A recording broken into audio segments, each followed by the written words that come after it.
Praise the lord. ಯೇಸುವಿನ ನಾಮದಲ್ಲಿ ನಿಮ್ಮೆಲ್ಲರನ್ನು ವಂದಿಸ್ತೇನೆ. ಈ ವಾಕ್ಯದ ಧ್ಯಾನಕ್ಕಾಗಿ ನಿಮ್ಮೆಲ್ಲರನ್ನು ಆಹ್ವಾನ ಮಾಡ್ತೇನೆ. ನೀವು ಸಿದ್ಧವಾಗಿದ್ದೀರಾ ಎಂಬ ಈ ವಾಕ್ಯದ ಮೇಲೆ ಸ್ವಲ್ಪ ಹೊತ್ತು ಧ್ಯಾನ ಮಾಡೋಣ. ಇನ್ನೊಂದು ಇದಕ್ಕೆ ಶೀರ್ಷಿಕೆ ಹೇಳಬೇಕಾದ್ರೆ ವೈಟ್ ಥ್ರೋನ್ ಜಡ್ಜ್ಮೆಂಟ್ ಅಂತಲೂ ಆಗುತ್ತೆ. ಇದೊಂದು ನ್ಯಾಯ ತೀರ್ಮಾನ ಅಂತಲೂ ಅಂದ್ಕೊಳ್ಬೋದು. ನಾವು ಇದಕ್ಕೆ ಸಿದ್ಧವಾಗಿದ್ದೇವಾ ಎಂಬುದನ್ನಾಗಿ ನಾವು ಧ್ಯಾನ ಮಾಡೋಕ್ಕೆ ಹೋಗೋಣ. ಯೇಸು ಸ್ವಾಮಿ ಬರ್ತಾ ಇದ್ದಾರೆ. ಆತನು ಖಂಡಿತವಾಗಿ ಬೇಗನೆ ಬರ್ತಾರೆ ಅಂತ ನಾವೆಲ್ಲರೂ ಎಕ್ಸ್ಪೆಕ್ಟ್ ಮಾಡ್ತಾ ಇದ್ದೀವಿ. ಆದರೆ ಅವ್ರು ಬರೋಣಕ್ಕೆ ನಾವು ಸಿದ್ಧವಾಗಿದ್ದೇವಾ ಅಂತ ನಾವೇ ನಮ್ಮನ್ನು ಪರೀಕ್ಷೆ ಮಾಡಿಸ್ಕೊಳ್ಬೇಕು. Are you ready? ಇವ್ರು ಬರ್ತಾ ಇದ್ದಾರೆ, ನಾವು ಹೋಗ್ಬೋದು ಯೇಸು ಸ್ವಾಮಿ ಜೊತೆ ಅಂತ ನಾವು ಸಿದ್ಧವಾಗಿದ್ದೀವಾ ಅಂತ ನಮ್ಮ ಮನಸ್ಸಿಗೆ ನಾವು ಪ್ರಶ್ನೆ ಮಾಡ್ಕೊಳ್ಳೋಣ. ಅದಕ್ಕೆ ನಾವು ನಮ್ಮನ್ನು ಕ್ರಿಸ್ತನ ಬರೋಣಕ್ಕಾಗಿ ಹೇಗೆ ಸಿದ್ಧ ಮಾಡ್ಕೊಳ್ಬೋದು ಅಂತ ಕೂಡ ಒಂದು ಆಲೋಚನೆ ಬರ್ತದೆ. ಆಗ ನಾವು ಮನಸ್ಸಿಗೆ ಬರೋದೇನೆಂದರೆ, ಮೊದಲನೇದಾಗಿ ನಾವು ರಕ್ಷಣೆ ಹೊಂದಿರಬೇಕು. ರಕ್ಷಣೆ ಅಂದರೆ ಏನು? ನಾವು ಈ ಲೋಕದ ಪಾಪಗಳನ್ನೆಲ್ಲ ಬಿಟ್ಟು, ಲೋಕದ ರೀತಿ ನೀತಿಗಳನ್ನೆಲ್ಲ ಬಿಟ್ಟು ಯೇಸು ಸ್ವಾಮಿಯನ್ನು ಸ್ವೀಕಾರ ಮಾಡಿಕೊಂಡು, ಯೇಸು ಸ್ವಾಮಿಯ ಚಿತ್ತದಂತೆ, ಯೇಸು ಸ್ವಾಮಿಯ ಆಜ್ಞೆಯಂತೆ, ಅವರ ಇಷ್ಟದಂತೆ ಈ ಲೋಕದಲ್ಲಿ ನಾವು ನಡೆಯುವಾಗ ನಾವು ಹೊಸ ಕ್ರೈಸ್ತರಾಗ್ತೇವೆ. ಅಂದರೆ ಹಳೆಯ ಪಾಪಕ್ಕೆ ಸತ್ತು ಹೋಗಿ ಹೊಸ ಜೀವನವನ್ನು ನಾವು ಆರಂಭ ಮಾಡ್ತೇವೆ. ಇದಕ್ಕೆ ರಕ್ಷಣೆ ಎಂಬುದಾಗಿ ಸತ್ಯವೇದದಲ್ಲಿ ಹೇಳೋದನ್ನು ನೀವೆಲ್ಲರೂ ಬಲ್ಲವರಾಗಿದ್ದೀರಾ. ಸರಿ, ಮೊದಲನೇದಾಗಿ ಹೇಗೆ ನಾವು ಸಿದ್ಧ ಮಾಡ್ಕೊಳ್ಬೋದು ಅನ್ನೋದಕ್ಕೆ ನಾವು ನೋಡೋಣ. ಯೇಸು ಸ್ವಾಮಿ ಈ ಬರುವಂಥ ಸಮಯದಲ್ಲಿ ಆಕಾಶದಿಂದ ಅಂದರೆ ಮೇಘದಿಂದ ನಮ್ಮ ದೇವರು ಇಳಿದು ಬರ್ತಾರೆ ಅಂತ ಈಗ ಅನೇಕ ವಾಕ್ಯಗಳಲ್ಲಿ ನಾವು ನೋಡಿದ್ವಿ. ಯೇಸು ಸ್ವಾಮಿ ಮೇಘದಲ್ಲಿ ಇಳಿದು ಬರ್ತಾರೆ. ಅದರ ಬೈಬಲ್ ತೆಗೆದು ನಾವು ತಿರುಗಿ ವಾಕ್ಯನ ಓದ್ಬಿಡೋಣ. 1 ಥೆಸಲೋನಿಕ 4ನೇ ಅಧ್ಯಾಯ 16 ಮತ್ತು 17ನೇ ವಚನದಲ್ಲಿ ಈ ರೀತಿ ಹೇಳಿದೆ: ಕರ್ತನು ತಾನೇ ಆಜ್ಞಾಘೋಷದೊಡನೆಯೂ ದೇವರ ತುತ್ತೂರಿಯ ಧ್ವನಿಯೊಡನೆಯೂ ಆಕಾಶದಿಂದ ಇಳಿದು ಬರುವನು ಅಂತ 1ನೇ ಥೆಸಲೋನಿಕ 4ನೇ ಅಧ್ಯಾಯದಲ್ಲಿ ಹೇಳಿದೆ. ಆಗ ಕ್ರಿಸ್ತನಲ್ಲಿರುವವರು ಮೊದಲು ಎದ್ದು ಬರುವವರಂತೆ. ಅಂದರೆ ಕ್ರಿಸ್ತನಲ್ಲಿರುವವರು ಅವರು ಮೊದಲು ಎದ್ದು ಬರ್ತಾರೆ. ಆಮೇಲೆ ಇಲ್ಲಿ ಜೀವದಿಂದ ಜೀವಿಸ್ತಾ ಇದ್ದೀವಲ್ಲ, ಇನ್ನು ಜೀವನ ಮಾಡ್ತಾ ಇದ್ದೀವಲ್ಲ ಈ ಲೋಕದಲ್ಲಿ, ಅವರು ಕೂಡ ಅಂತರಿಕ್ಷದಲ್ಲಿ ಕರ್ತನನ್ನು ಎದುರುಗೊಳ್ಳುವುದಕ್ಕಾಗಿ ಅವರ ಸಂಗಡಲೇ ಮೇಘವಾಹನರಾಗಿ ಪಕ್ಕನೆ ಒಯ್ಯಲ್ಪಡುವೆವು. ಇದನ್ನು ಯಾವತ್ತಾರು ನಾವು ಆಲೋಚನೆ ಮಾಡಿದ್ದೀವ? ದೇವರ ವಾಕ್ಯದಲ್ಲಿ ಇರೋದ್ರಿಂದ ಮೊದಲು ಎಷ್ಟೋ ಜನ ಸತ್ತೋಗಿದ್ದಾರೆ, ಆದರೆ ಅವರೆಲ್ಲ ಯೇಸು ಸ್ವಾಮಿ ನಂಬಿ ಸತ್ತಿರೋರು. ಯೇಸು ಸ್ವಾಮಿ ಬರೋಣವಾಗ ಸತ್ತಿರೋರು ಸಮಾಧಿಯಿಂದ ಮೊದಲು ಎದ್ದು ಬರ್ತಾರೆ. ಎರಡನೇದಾಗಿ ಈ ಲೋಕದಲ್ಲಿ ನಾವು ಜೀವಿಸ್ತಾ ಇದ್ದೀವಲ್ಲ, ನಾವು ಕೂಡ ಹಾಗೇ ಎತ್ತಲ್ಪಡ್ತೇವೆ. ಅದನ್ನು ಇಮ್ಯಾಜಿನ್ ಮಾಡಿ ನೋಡುವಾಗ ನಿಜಾನ ಅದು? ನಾವು ಹಾಗೇ ಎತ್ತಲ್ಪಡ್ತೇವೆ ಆ ಮೇಘಕ್ಕೆ ಅಂತ ಒಂದು ಆಲೋಚನೆ ಕೂಡ ಬರ್ತದೆ. ಆದರೆ ನಾವು ಜೀವದಿಂದ ಉಳಿದಿರುವ ನಾವು ಅಂತರಿಕ್ಷದಲ್ಲಿ ಕರ್ತನನ್ನು ಎದುರುಗೊಳ್ಳುವುದಕ್ಕಾಗಿ ಪಕ್ಕನೆ ಒಯ್ಯಲ್ಪಡುವೆವು. ನಮಗೆ ಗೊತ್ತಿರಲ್ಲ, ನಾವೇ ಸ್ವಾಮಿ ನಂಬಿರ್ತೀವಿ, ರಕ್ಷಣೆ ಹೊಂದಿರ್ತೀವಿ, ಯೇಸು ಸ್ವಾಮಿ ಹೇಳಿದಂತೆ ಜೀವಿಸ್ತಾ ಇದ್ದೀವಿ. ಸಡನ್ನಾಗಿ ಸ್ವಾಮಿ ಬರುವಾಗ ನಾವು ಹಾಗೇ ಎತ್ತಲ್ಪಡ್ತೀವಿ ಅಂತ ದೇವರ ವಾಕ್ಯ ಹೇಳ್ತಾ ಇದೆ.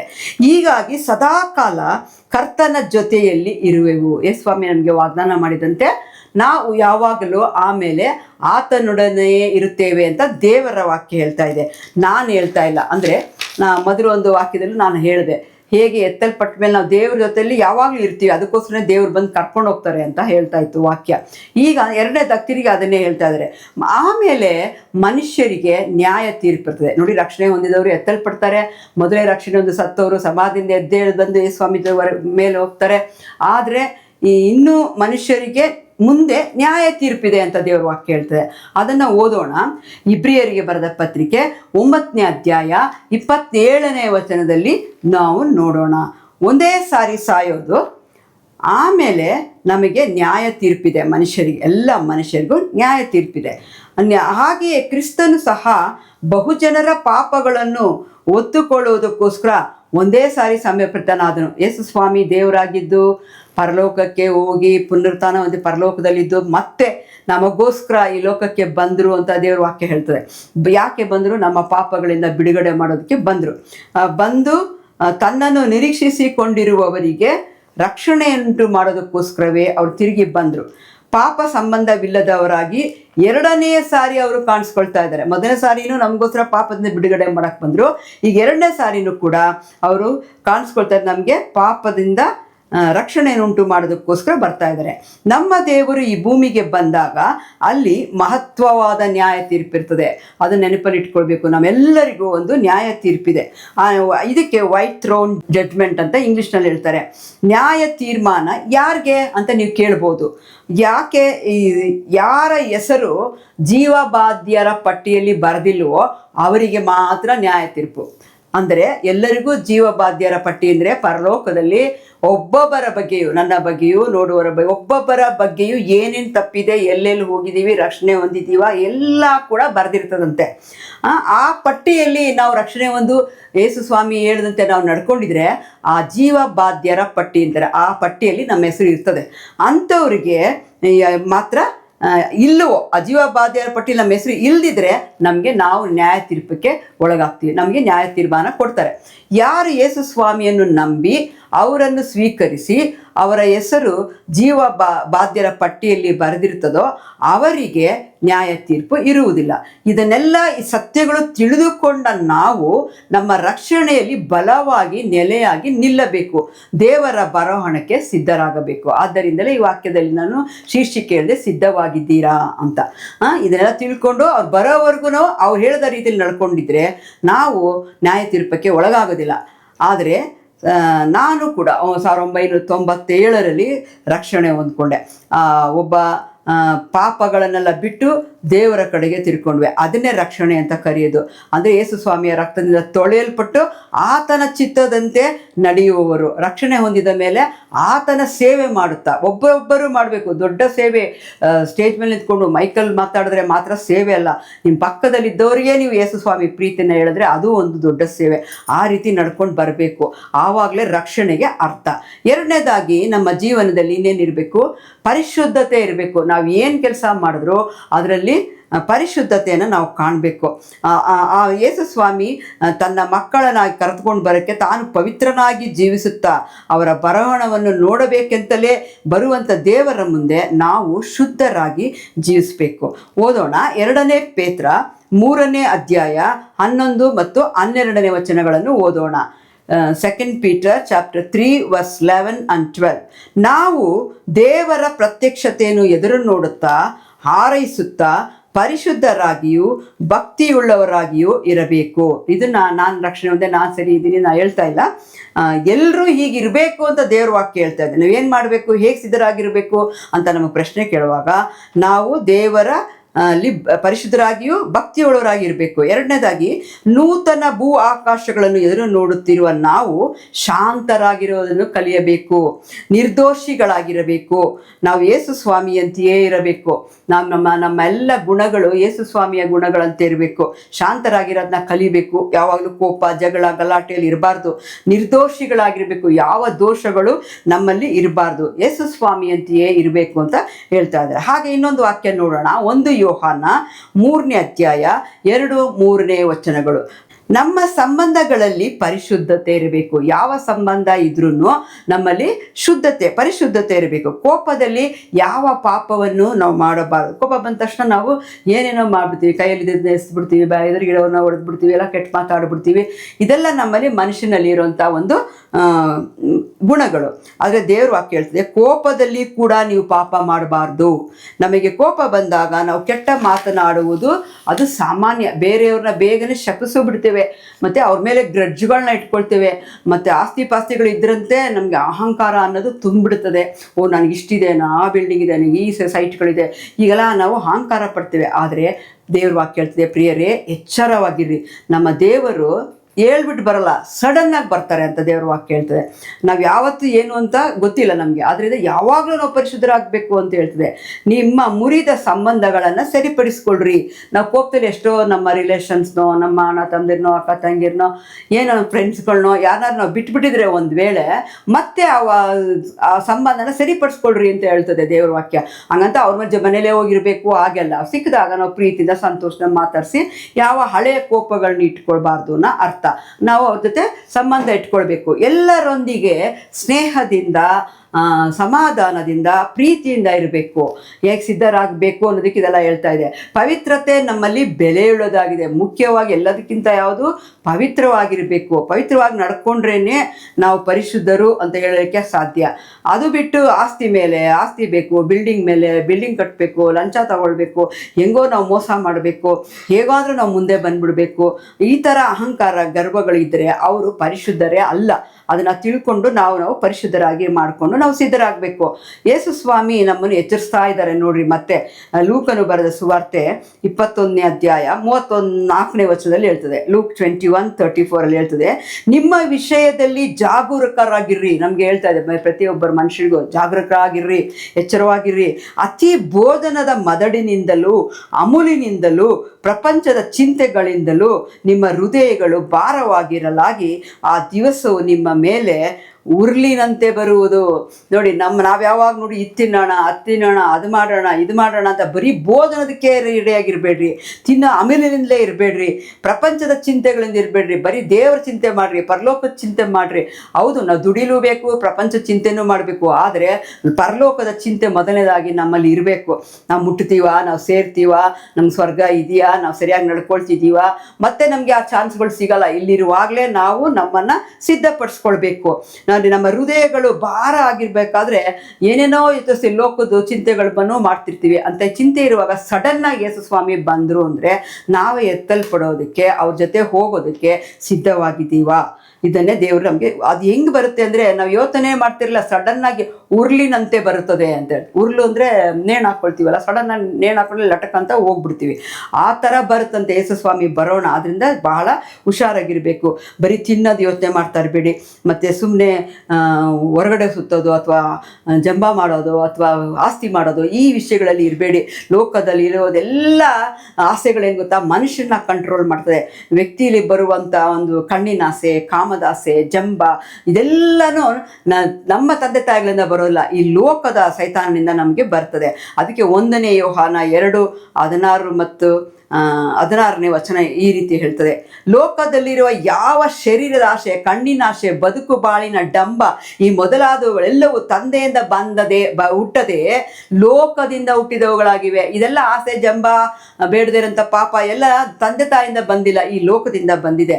ನಮ್ಮ ಬೆಲೆ, ನಮ್ಮ ಯೋಗ್ಯತೆ, ನಮಗೆಲ್ಲ ನಿತ್ಯತ್ವಕ್ಕೆ ತಕ್ಕಂತೆ ನಾವು ನಿತ್ಯತ್ವ ಅಂದರೆ ಇಟರ್ನಲ್ ಕಿಂಗ್ಡಮ್ ಅಂದರೆ ಪರಲೋಕಕ್ಕೆ ಹೋಗಬೇಕು ಅಂದರೆ ಈ ಗುಣಗಳೆಲ್ಲ ನಮ್ಮಲ್ಲಿ ಇರಬಾರ್ದು. ಈ ಲೋಕದ ಆಸೆಗಳಿಗೆ ಬೀಳಬಾರ್ದು. ನಮ್ಮೆಲ್ಲ ಕಾರ್ಯಗಳಲ್ಲಿ ಮೊದಲು ನಾವು ಪರಿಶುದ್ಧಕ್ಕೆ ಮೊದಲನೇ ಸ್ಥಾನ ಕೊಡಬೇಕು.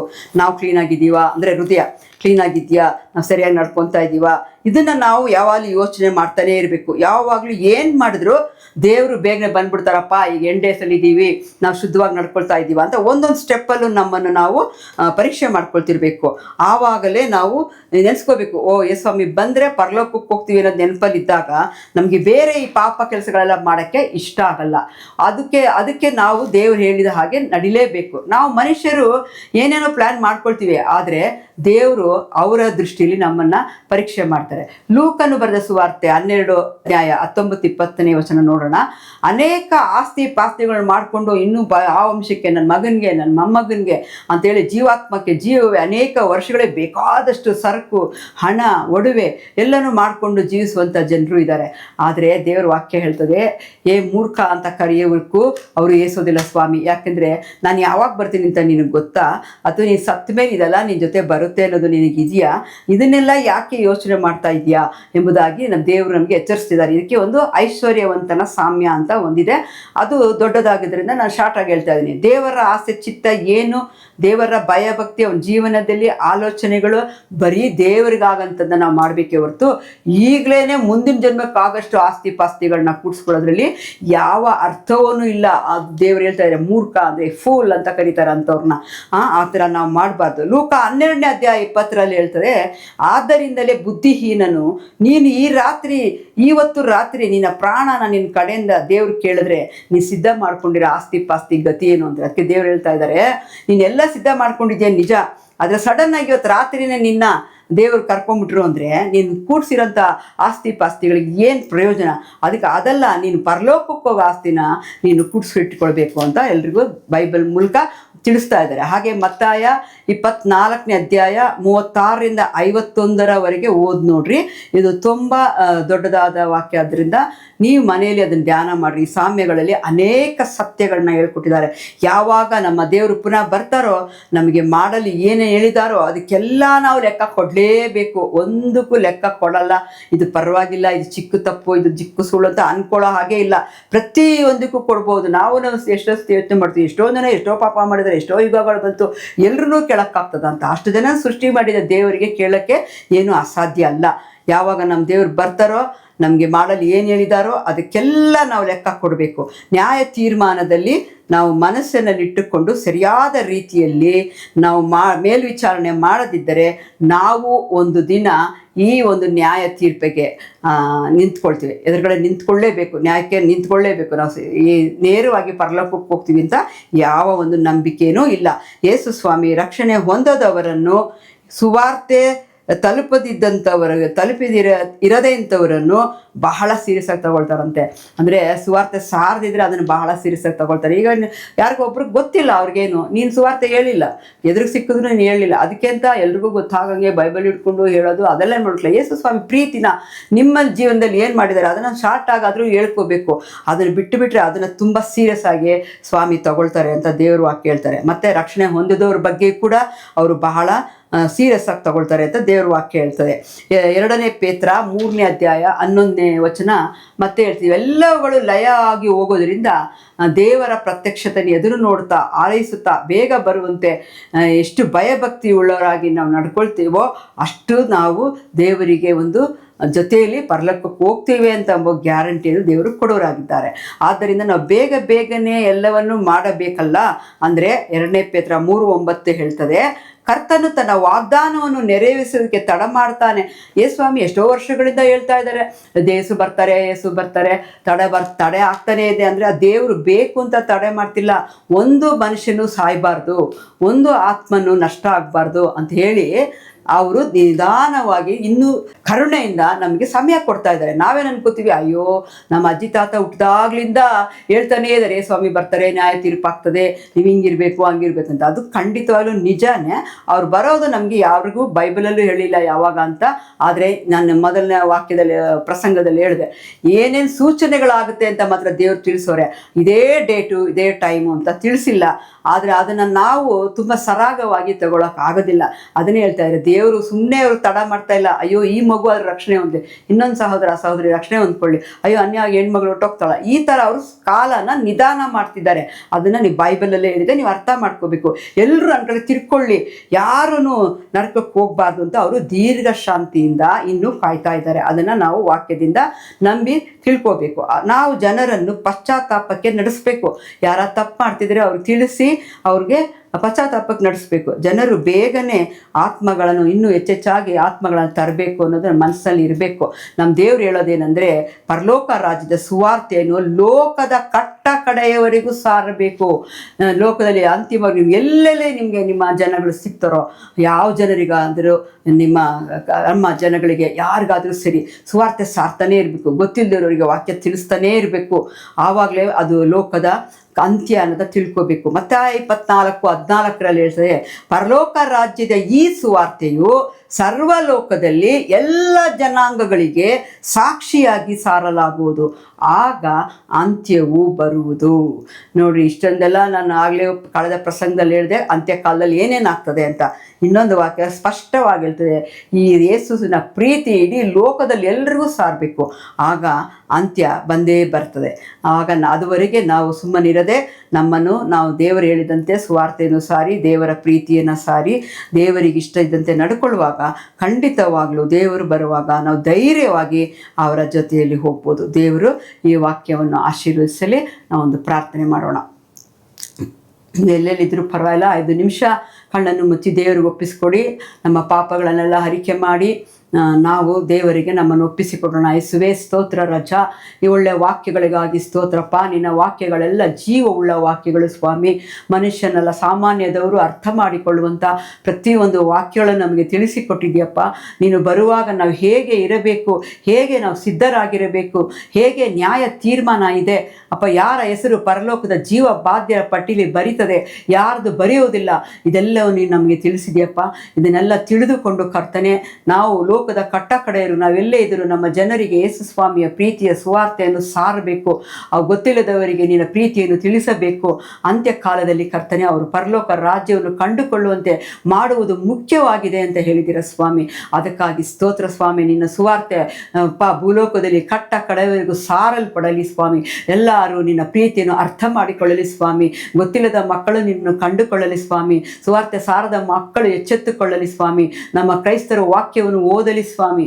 ವಾಕ್ಯಗಳನ್ನು ಓದಿ ಅದರಂತೆ ನಮ್ಮ ಕ್ರೈಸ್ತರು ನಡೆದುಕೊಳ್ಳುವಂತೆ ಕೃಪೆ ಮಾಡು, ಬಲಪಡಿಸು, ಜ್ಞಾನವನ್ನು ಕೊಡು, ಬುದ್ಧಿಯನ್ನು ಕೊಡು, ಅಭಿಷೇಕವನ್ನು ಕೊಟ್ಟು ಅಪ್ಪ ಒಂದು ಮಕ್ಕಳನ್ನು ಬಿಡದೆ ಕರ್ತನೆ, ಯಾರು ಬೆಂಕಿ ಗಂಧಕಗಳಿಗೆ ಹೋಗದಿದ್ದಂತೆ ಪರಲೋಕದಲ್ಲಿ ನಿನ್ನ ಜೊತೆಯಲ್ಲಿ ಇರುವಂತೆ ಒಬ್ಬೊಬ್ಬ ಮಾನವರನ್ನು ನೀನು ಆಶೀರ್ವದಿಸಬೇಕಾಗಿ ಪ್ರಾರ್ಥನೆ ಮಾಡ್ತೇನೆ ಸ್ವಾಮಿ. ಈ ವಾಕ್ಯಕ್ಕಾಗಿ ಸ್ತೋತ್ರ ಕರ್ತನೆ.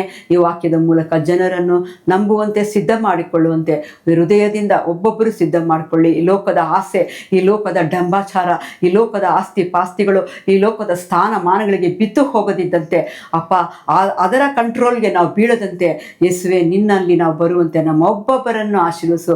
ಈ ವಾಕ್ಯ ಕೇಳಿದಂಥ ಒಂದೊಂದು ಕುಟುಂಬಗಳು, ಒಬ್ಬೊಬ್ಬ ಸಹೋದರ ಸಹೋದರಿಯರು, ಯೌವನಸ್ಥರು, ಸ್ತ್ರೀಯರು, ಪುರುಷರು ಯಾರೇ ಈ ವಾಕ್ಯವನ್ನು ಕೇಳಿದರೆ ಅವರ ಹೃದಯವನ್ನು ಬದಲಾಯಿಸಿ ರಕ್ಷಣೆ ಹೊಂದಿಕೊಂಡು ನಿನ್ನ ಕಡೆಗೆ ತಿರುಗಿಕೊಳ್ಳುವಂತೆ ನೀನು ಆಶೀರ್ವದಿಸಬೇಕಾಗಿ ಪ್ರಾರ್ಥನೆ ಮಾಡ್ತೇನೆ ಸ್ವಾಮಿ. ನೀವು ಖಂಡಿತ ಹಾಗೆ ಮಾಡ್ತೀರಂತ ನಂಬ್ತೀನಿ. ನಿಮಗೆ ಸ್ತೋತ್ರ ಹೇಳ್ತೇನೆ ಸ್ವಾಮಿ. ಕೊಟ್ಟ ಎಲ್ಲ ವಾಕ್ಯಗಳಿಗಾಗಿ ಸ್ತೋತ್ರ ಸ್ವಾಮಿ. ಆಶೀರ್ವದಿಸು ಸ್ವಾಮಿ. ಯೇಸುವಿನ ನಾಮದಲ್ಲಿ ಪ್ರಾರ್ಥಿಸ್ತೇನೆ, ನಮ್ಮ ಜೀವವುಳ್ಳ ತಂದೆಯೇ. ಆಮೇನ್, ಆಮೇನ್. ದೇವರು ಈ ವಾಕ್ಯವನ್ನು ಆಶೀರ್ವದಿಸಲಿ, ನಿಮ್ಮನ್ನು ಆಶೀರ್ವದಿಸಲಿ. ಆಮೇನ್.